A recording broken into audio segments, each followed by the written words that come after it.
আমন্ত্রণ সব খবরে আপনাদের সঙ্গে আছে আমি দেবাশিস সরকার।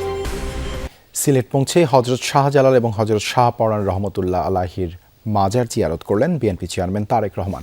বৃহস্পতিবার সকাল থেকে আনুষ্ঠানিক প্রচারে নামছেন তিনি। এর আগে প্রায় 2 দশক পর স্ত্রী জুবাইদা রহমানকে যাচ্ছেন শ্বশুরালয়ে। বিএনপি প্রধানের এমন গণসংযোগ ভোটের মাঠে পার্থক্য করে দেবে বিশ্বাস দলের নেতা আমির খসরু মাহমুদ চৌধুরী। সব বিভাগে তারেক রহমানের সফরের সম্ভাবনার কথা জানিয়েছেন নির্বাচনী পরিকল্পনা কমিটির মুখপাত্র মাহাদি আমিন। রাত 7:56 সিলেট ওসমানী আন্তর্জাতিক বিমানবন্দরে পৌঁছান বিএনপি চেয়ারম্যান তারেক রহমান, সাথে ঘরের মেয়ে জুবাইদা রহমান। তাই তারেক রহমানের এই সফর ঘিরে উৎসাহের কমতি নেই সুরমা পাড়ে। মা খালেদা জিয়ার দেখানো পথ অনুসরণ করে সিলেটে নেমেই জিয়ারত করেন হযরত শাহজালাল রহমতুল্লাহি আলাইহির মাজার। এরপর শাহপরান রহমতুল্লাহি আলাইহির মাজার জিয়ারত শেষে শ্বশুরালয়ে যান তিনি। বৃহস্পতিবার সকালে বক্তব্য রাখবেন আলিয়া মাদ্রাসা মাঠে। এরই মধ্যে সেই সমাবেশ ঘিরে সার্বিক প্রস্তুতি সেরেছে জেলা বিএনপি। আমাদের কালকের যে সমাবেশ সকাল 10টায় হবে, সকাল 10টায় হলেও এটা আমাদের স্টেডিয়াম আলিয়া মাদ্রাসা মাঠ ইতিমধ্যেই আপনি শুনেছেন যে মাঠের অর্ধেক ভরে গেছে মানুষজন। সমাবেশ শেষে সড়ক পথে তারেক রহমান রওনা হবেন ঢাকা অভিমুখে। পথে মৌলভীবাজার, হবিগঞ্জ, ব্রাহ্মণবাড়িয়া, ভৈরব, নরসিংদী ও নারায়ণগঞ্জে সংক্ষিপ্ত সভায় বক্তব্য রাখবেন। বিএনপির মনোনীত ও সমর্থিত প্রার্থীদের জন্য চাইবেন জনগণের ভোট। সংবাদ সম্মেলনে এসব কথা জানান বিএনপির নির্বাচনী পরিচালনা কমিটির মুখপাত্র মাহাদি আমিন। বিকালবেলা কিশোরগঞ্জ জেলার ভৈরব স্টেডিয়ামে নির্বাচনী সমাবেশে যোগদান করবেন।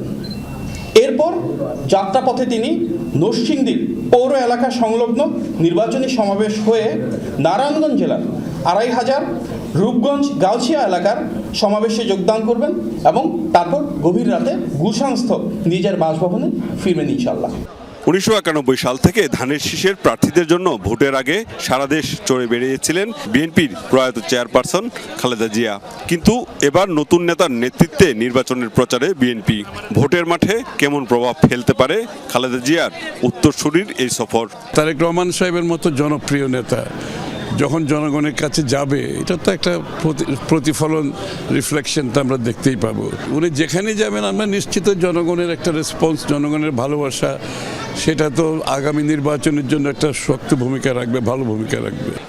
শনিবার চট্টগ্রাম থেকে দ্বিতীয় নির্বাচনী সফর শুরু করবেন তারেক রহমান। এরপর যাবেন বরিশাল ও ফরিদপুর অঞ্চলে। মাহবুবুর রহমান রিপন, যমুনা নিউজ, সিলেট। আসন্ন ত্রয়োদশ জাতীয় সংসদ নির্বাচনের জন্য বৃহস্পতিবার থেকে প্রচারণা শুরু করবে জামায়াতে ইসলামী ও জাতীয় নাগরিক পার্টি এনসিপি। ঢাকায় জনসভা ও গণসংযোগের মাধ্যমে নির্বাচনী প্রচার শুরু করবেন জামায়াতে ইসলামীর আমির ডক্টর শফিকুর রহমান। রাজধানীর মিরপুরের জনসভায় অংশ নেবেন তিনি। এরপর 23 জানুয়ারি সকাল থেকে শুরু করবেন নির্বাচনী সফর। এদিকে 3 নেতার মাজার ও হাদির কবর জিয়ারতের মাধ্যমে নির্বাচনী প্রচারণা শুরু করবে এনসিপি। সকাল 10:30টায় 3 কিংবদন্তি নেতা এবং শহীদ ওসমান হাদির কবর জিয়ারত করবেন এনসিপি নেতৃবৃন্দ। উপস্থিত থাকবেন দলের আহ্বায়ক নাহিদ ইসলাম, সদস্য সচিব আক্তার হোসেন, মুখপাত্র আসিফ মাহমুদ, মুখ্য সমন্বয়ক নাসিরউদ্দিন পাটোয়ারি সহ দলের বিভিন্ন পর্যায়ের নেতা কর্মী। দিনব্যাপী অনুষ্ঠান চলবে, তবে বেলা 2:30টার সময় ঢাকা 15তে আমাদের সেই জনসভাটি অনুষ্ঠিত হবে।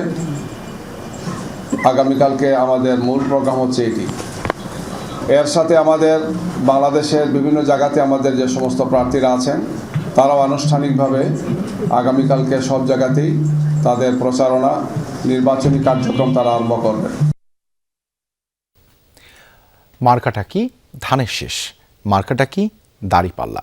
এমন নানা প্রতীকের আওয়াজ শুনতে আর মাত্র কয়েক ঘন্টার অপেক্ষা। প্রার্থীদের প্রচারণায় নামতে আজ প্রতীক বরাদ্দ দিয়েছেন রিটার্নিং কর্মকর্তারা।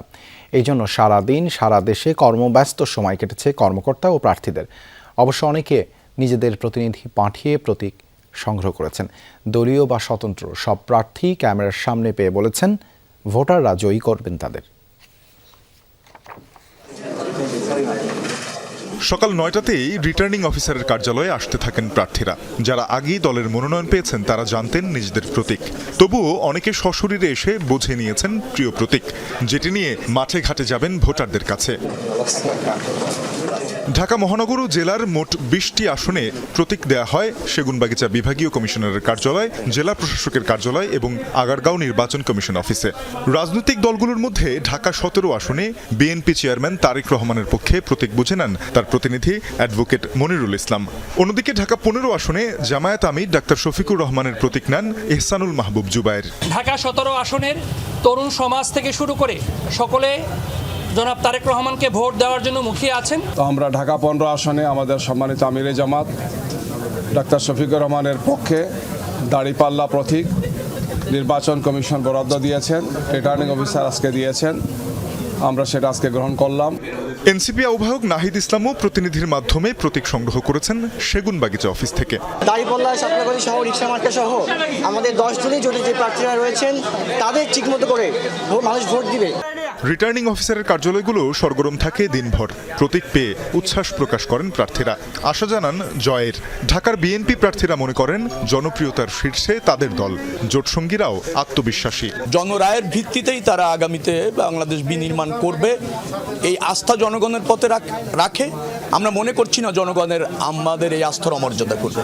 প্রতিহিংসার বাইরে যে রাজনীতি, সেই রাজনীতির চর্চাই করে যাচ্ছি। সুন্দর একটি নির্বাচন হবে যেখানে বাংলাদেশের মানুষের ইচ্ছার প্রতিফলন ঘটবে। এই ধরনের একটা সময়ের জন্য গত 17 বছর বাস্তবে আমরা অপেক্ষা করেছি। অনেকটা বিপরীত কথা বলছেন জামায়াত নেতৃত্বাধীন নির্বাচনী ঐক্যের প্রার্থীরা।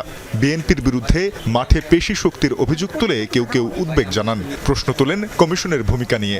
বিভিন্ন সুতা দেখিয়ে আমাদের লোকজনদেরকে বাধাগ্রস্ত করা হচ্ছে। আমরা ইতিপূর্বে নির্বাচন কমিশনে কিন্তু আমরা এই নিরপেক্ষতা দেখিনি 100%। এজেন্ডা বাস্তবায়নের জন্য এখানে বসে আছে, তাদের মাধ্যমে কিভাবে একটা সুষ্ঠু নির্বাচন হয়। চাঁদাবাজি, সন্ত্রাস, দখলদারিত্বের বিরুদ্ধে ইনসাফের একটি বাংলাদেশ গড়তে চায় এবং এই প্রতিশ্রুতি নিয়ে কাজ করতে চায়।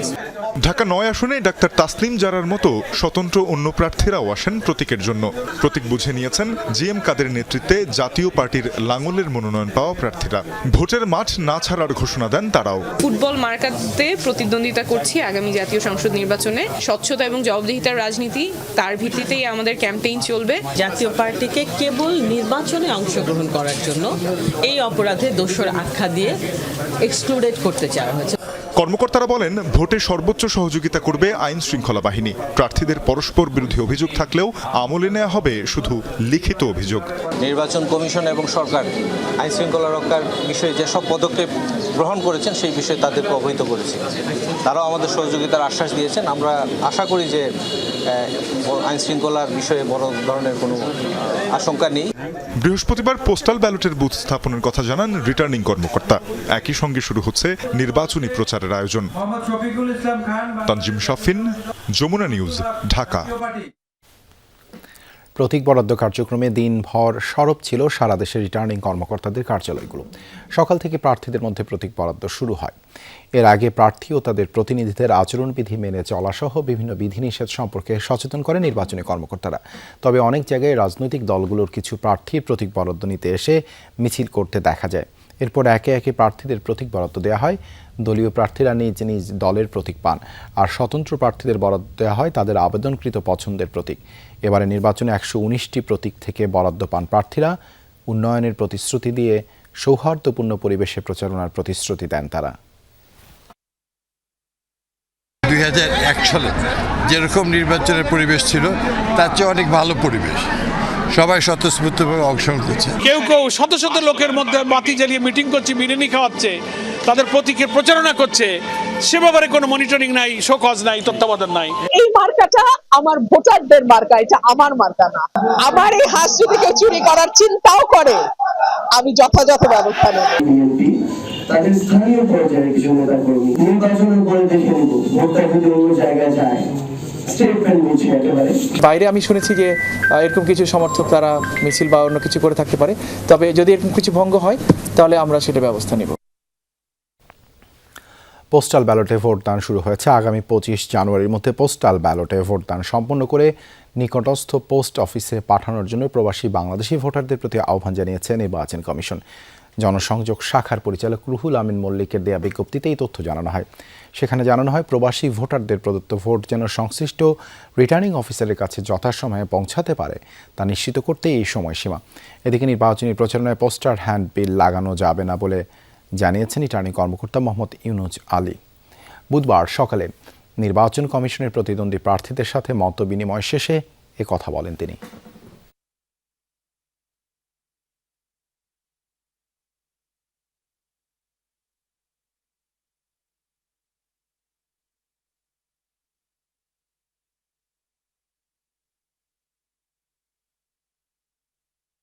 গুলশানে একটি হোটেলে বিএনপির অফিসিয়াল থিম সং উদ্বোধন অনুষ্ঠান চলছে। সেখানে আছেন সহকর্মী রিয়াজ রাহান। রিয়াজ, নির্বাচনী প্রচারণার প্রথম প্রহরেই ব্যতিক্রমী এই আয়োজন কেমন দেখছেন?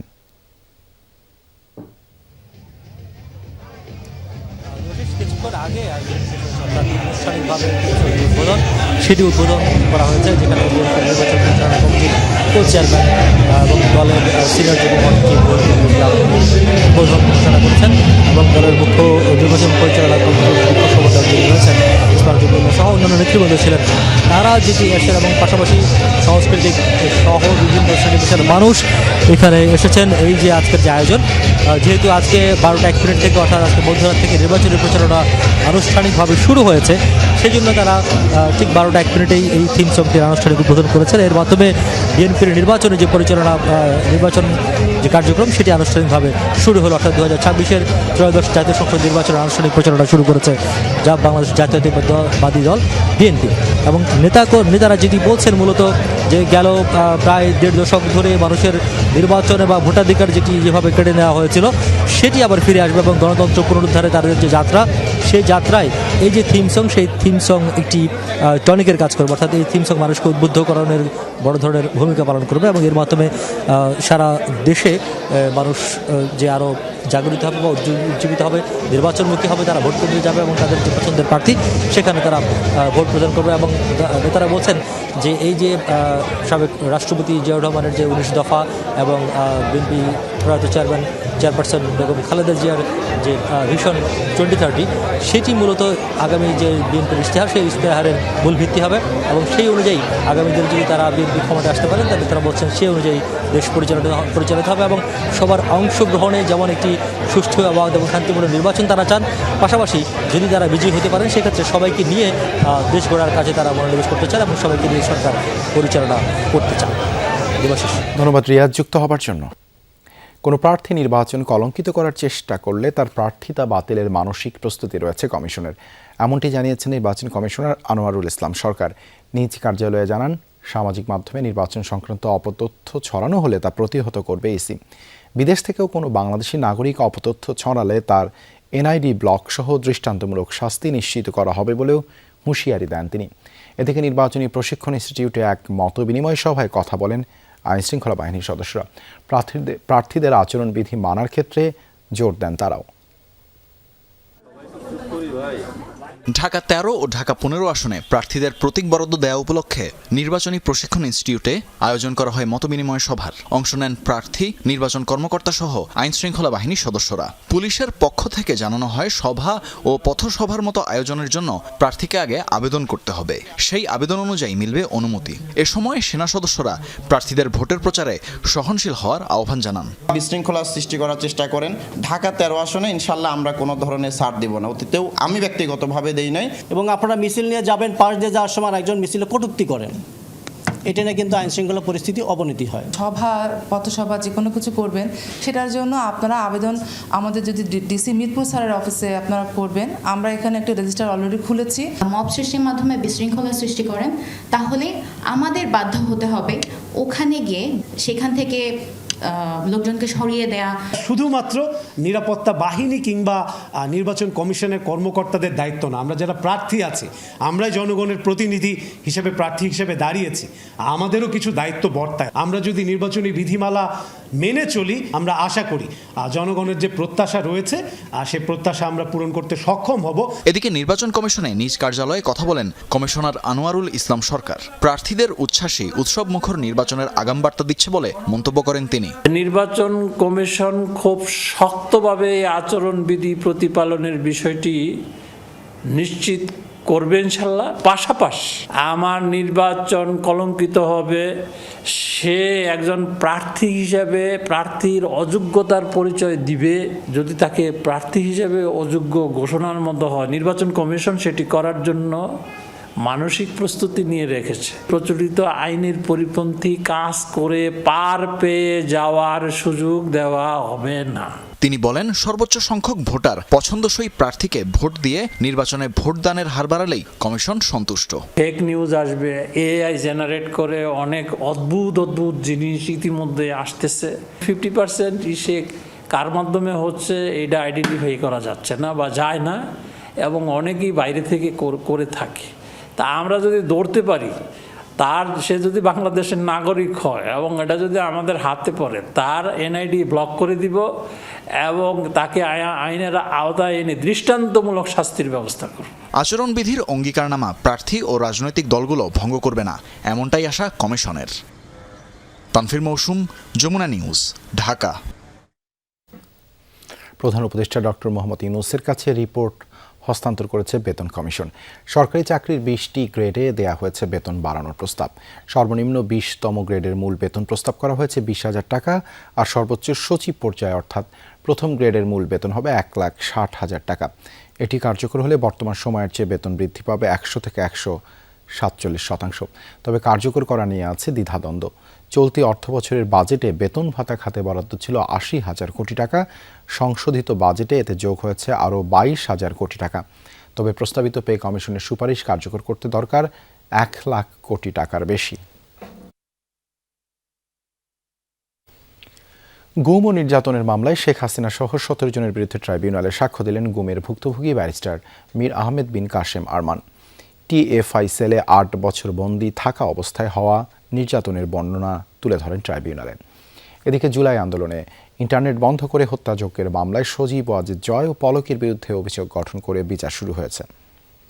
বুধবার যুদ্ধাপরাধী অভিযোগের মামলায় ফাঁসির দণ্ডপ্রাপ্ত আসামি মাওলানা আবুল কালাম আজাদ ট্রাইব্যুনালে আত্মসমর্পণের আবেদন করেন। গত বছরের 22 অক্টোবর আত্মসমর্পণ করে আপিলের শর্তে তার সাজা 1 বছরের জন্য স্থগিত করেন সরকার। ঢাকা 15 আসনের পীরের বাগে জামায়াত শিবিরের নেতাকর্মীদের মব সৃষ্টি করে মারধর করা ও মহিলা শাখার কর্মীদের হেনস্থা করেছে বিএনপি, এমন অভিযোগে জামায়াত ইসলামীর। সংঘর্ষে জামায়াতের 25 জন আহত দাবি করে আমির ডাক্তার শফিকুর রহমান বলেন, মবের মাধ্যমে মারধর করে জনগণকে প্রভাবিত করার দিন শেষ। আর বিএনপি নির্বাচন পরিচালনা কমিটির মুখপাত্র মাহাদি আমিন সংঘর্ষের ঘটনায় নিন্দা জানিয়ে বলেন, আনুষ্ঠানিক প্রচারণা শুরুর আগেই বাড়ি বাড়ি গিয়ে ভোটারদের ব্যক্তিগত তথ্য সংগ্রহের চেষ্টাও অগ্রহণযোগ্য। ওই আসনে বিএনপি প্রার্থীর দাবি, সংঘর্ষে তার দলের 6 জন আহত, একজন অবস্থা গুরুতর। সিসি ফুটেজে দেখা যায় লাঠি সোটা নিয়ে একদল যুবক মারধর করছেন নিরস্ত্র একজনকে। পরে জানা যায় মঙ্গলবার সন্ধ্যায় এই হামলার ঘটনা ঘটে রাজধানীর মিরপুরের পীরের বাগ আল মোবারক মসজিদ এলাকায়। খবর পেয়ে ঘটনাস্থলে সেনাবাহিনী, পুলিশ গিয়ে পরিস্থিতি নিয়ন্ত্রণে আনে। কোনো ব্যক্তি বা দলের কোনো ধরনের কোনো এখতিয়ার নাই এই ব্যাপারে কোনো মব সৃষ্টি করার। আমরা এই নোংরা মবের নিন্দা জানাই এবং আমরা দেখতে চাই যে মব যেন এখানেই শেষ হয়। কেউ সংঘবদ্ধভাবে বিভিন্ন জায়গায় গিয়ে ব্যালট বাক্স নিয়ে আমরা যেটা দেখলাম প্রবাসে, দেশের অনেক জায়গায় আইডি নিচ্ছেন, বিকাশ নাম্বার নিচ্ছেন, এগুলো অনাকাঙ্ক্ষিত। এই নেতিবাচক রাজনৈতিক কৌশল থেকে যদি বেরিয়ে আসেন, আমরা তাদেরকে আহ্বান জানাই। ঢাকা 15 সংসদীয় আসনে পরিকল্পিতভাবে সহিংসতা উস্কে দেওয়ার অভিযোগ করেছেন বিএনপি মনোনীত প্রার্থী শফিকুল ইসলাম খান। মিরপুরে এক জরুরি সংবাদ সম্মেলনে তিনি বলেন, একটি বিশেষ দল বিক্ষোভ ও সহিংস পরিস্থিতি তৈরি করে রাজনৈতিক ফায়দা লুটতে চাচ্ছে। শুরু থেকেই তারা কিন্তু নির্বাচনের বিভিন্ন কায়দা কানুন করে যাতে নির্বাচনটা না হয়, একবার পিআর একবার ওইটা সেটা বলছে। এখন তারা এই জিনিসটাকে সামনে রেখে তারা রাজনৈতিক ফায়দা নেওয়ার চেষ্টা করছে এবং বিক্ষোভ মিছিল তারা করেছে সকাল 9টায়। কী কারণে করেছে তারাই ভালোভাবে বলতে পারবে। রাজনৈতিক দলগুলো নির্বাচনে নারীদের প্রাধান্য দেয়নি, এমন দাবি সমাজ কল্যাণ এবং নারী ও শিশু বিষয়ক মন্ত্রণালয়ের উপদেষ্টা শারমিন এস মুর্শিদের। বলেন, প্রশ্নের সম্মুখীন করা হবে রাজনৈতিক দলগুলোকে। দুপুরের সচিবালয়ে এক সংবাদ সম্মেলনে এসব কথা বলেন তিনি। উপদেষ্টা আরও বলেন, নারী নির্যাতন এখনও বন্ধ করা যায়নি, তবে গত 1.5 বছর ধরে কাঠামোগত পরিবর্তনের চেষ্টা অব্যাহত। রাজনৈতিক দলগুলো দায়িত্বশীল আচরণ করলে নারী সহিংসতা কমে আসবে প্রত্যাশা উপদেষ্টার। এখন পর্যন্ত 56 লাখ মানুষের কাছে গণভোটের বার্তা পৌঁছে দেওয়া হয়েছে বলেও জানান তিনি। এছাড়া আওয়ামী লীগ প্রসঙ্গে এক প্রশ্নের জবাবে নারী ও শিশু বিষয়ক উপদেষ্টা জানান, নির্বাচনে দলটির না থাকার দায় অন্তর্বর্তী সরকারের নয়, বরং দেশের জনগণের কাছে তাদের এই দায়। দলীয় সংকীর্ণতার জায়গাগুলোর ব্যাপারে অবশ্যই বলতে হবে, নিরাপত্তার জায়গায় অবশ্যই বলতে হবে। আমি মনে করি নারী ও শিশু মন্ত্রণালয়ের এটা নৈতিক দায়িত্ব। বিশেষ করে মেয়েদের ব্যাপারে আমরা যে বিষয়গুলো আমাদের চোখে পড়বে এবং আমরা চাইবো সেই মেসেজগুলো রাজনৈতিক দলগুলোকে দিতে, এবং তাদের দায়িত্বশীল আচরণ কিন্তু এই নির্বাচনকে ঠিক রাখবে। স্নাতক ও স্নাতকোত্তর পর্যায়ে 2416 জন শিক্ষার্থীর অংশগ্রহণে অনুষ্ঠিত হলো ইন্ডিপেন্ডেন্ট ইউনিভার্সিটি বাংলাদেশের 26তম সমাবর্তন অনুষ্ঠান। বুধবার রাজধানী 300 ফিটের ইন্টারন্যাশনাল কনভেনশন সেন্টারে এই সমাবর্তন হয়। অংশগ্রহণকারীদের মধ্যে 2180 জন স্নাতক ও 236 জন স্নাতকোত্তর পর্যায়ের। এবার কৃতিত্বপূর্ণ ফল অর্জনকারী 5 জন স্নাতককে দেয়া হয় চ্যান্সেলার্স গোল্ড মেডেল। শিক্ষা ও সহশিক্ষা কার্যক্রমে সমান কৃতিত্বের জন্য অলরাউন্ডার স্বর্ণপদক পান এক স্নাতক। অনুষ্ঠানে রাষ্ট্রপতির প্রতিনিধি হিসেবে সনদ প্রদান করেন শিক্ষা মন্ত্রণালয়ের উপদেষ্টা অধ্যাপক CR আবরার। বিশেষ অতিথি ছিলেন বিশ্ববিদ্যালয় মঞ্জুরি কমিশনের চেয়ারম্যান ডক্টর SMA ফায়েজ।